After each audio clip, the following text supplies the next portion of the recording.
Sa kanilang pagiging malapit sa isa't isa, maraming mga netizens ang kinikilig na sa tambalan ng dalawang PBB housemates na sila Shuvi at Will.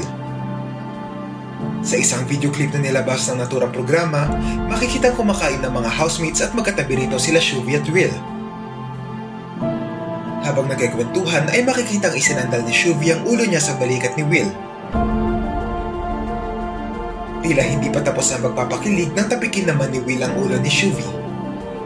Hindi nagpatalo si Shuvi rito at agad na nilapit ang kanyang mukha sa mukha ni Will.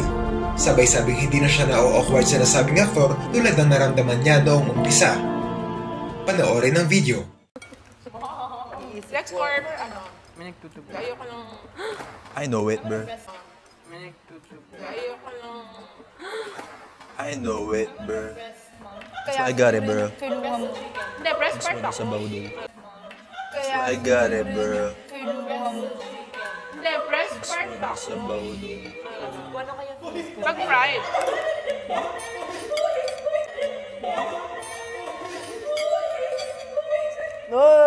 Hindi ko makain ng pineapple, kuha ko siya.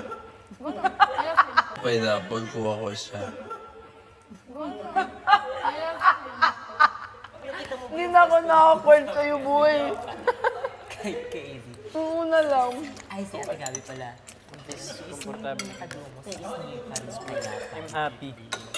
Tapos ano yung face? Nakita ko face na. Pero yung tapon mo. Parang ako ng bata mo. Ay, kuya, saka peso mo. Bro. At parang ganun. Tira-tira. Kasi ano. Maraming mga netizens ang talagang kinilig sa interaksyon nilang dalawa, lalo pat hindi nila inakalang mangyayari ito. Matatandaan noon ay nakitaan ng publiko ng chemistry ang tambalan nila Will at Bianca at si Shuvi naman kay Ralph.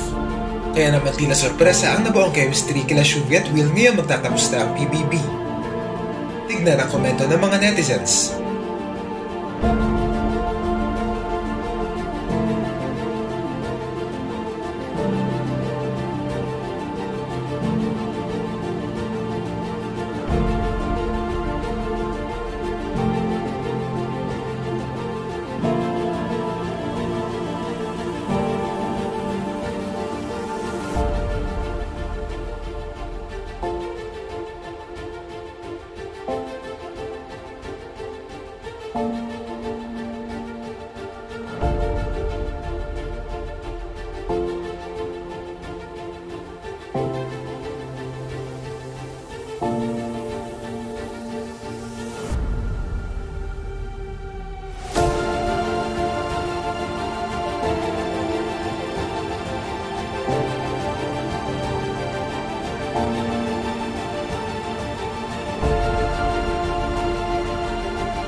Ano ang masasabi nyo rito?